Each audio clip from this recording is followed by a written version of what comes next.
کیا خواب میں پریگننسی یا بچے کو دیکھنا ہمیشہ خوشخبری کی ہی نشانی ہوا کرتی ہے؟ نہیں، یہ ہمیشہ خوشخبری کی نشانی نہیں ہوتی۔ اچھا، بعض دفعہ یعنی 10 سال سے محرومی ہوتی ہے اولاد کی، تو یہ ذہن وہ اس سوچ کی، اس امید اور خواہش کی اور اس تمنا کی عکاسی ہوتی ہے کہ اتنے عرصے سے اولاد نہیں ہے، اور انسان اولاد کے بارے میں سوچتا ہے تو جب بار بار سوچا جائے گا کسی چیز کے بارے میں اور وہ پریگننسی کی صورت میں نظر آئے تو یہ اسی سوچ کا عکاس ہے۔ ٹھیک ہے۔ اور بسا اوقات یہ کسی بوجھ کی طرف بھی اشارہ ہوتا ہے۔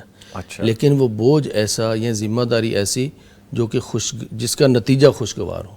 یعنی اب 9 مہینے کا جو یہ پیریڈ ہوتا ہے پریگننسی والا، اس میں عورت یعنی اگر شروع والے ایام لگائیں بسا اوقات جو ہے نا کچھ کھانا پینا اس کو ہضم نہیں ہوتا ہے، وہ قے آ جاتی ہے، درمیان میں پھر مشقت، پھر جب آخری مرحلہ، تو یہ سارے کا سارا جو پیریڈ ہے کسی نہ کسی حوالے سے مشقت میں گزرتا ہے۔ جی، لیکن یہ مشقت جو ہے وہ مائیں بڑے ایک اس خوشگوار نتیجے کے انتظار میں یہ برداشت کرتی ہیں جو کہ بیٹے کی صورت میں، بیٹی کی صورت میں ملنے والے۔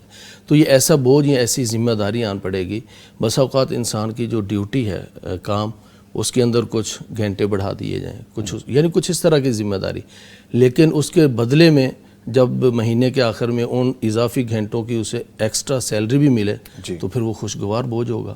تو اس طرح کے بوجھ کی طرف بھی اشارہ ہوتا ہے۔ ٹھیک ہے۔ تو اسی طرح اگر بسا اوقات عورت دیکھتی ہے اپنے آپ کو پریگننٹ، اور بسا اوقات مرد بھی دیکھتے ہیں، تو مرد اگر تاجر ہے یا اس طرح کا معاملہ، اگر مرد اپنے آپ کو پریگننسی کی حالت میں دیکھے تو اس پر کوئی قرض کا، کوئی مالی معاملات کا، کوئی کاروباری معاملات کا بوجھ آنے کی جو ہے نا وہ کیفیت ہے۔ اچھا، لیکن کئی صورتوں میں جو ہے نا یہ واقعتاً بچے کی یا اولاد کے حصول کی خوشخبری بھی ہوتی ہے، لیکن ہر حالت میں نہیں ہوتی۔ ٹھیک ہے۔ بعض اوقات یہ رزق کی طرف اشارہ ہوتا ہے، بعض دفعہ یہ اضافی بوجھ کی طرف اشارہ ہوتا ہے، اور بعض دفعہ انسان کے مالی معاملات کی وجہ سے اس کے مقروض ہونے یا اس کے قرض کے بوجھ ہونے کی طرف اشارہ ہوتا ہے۔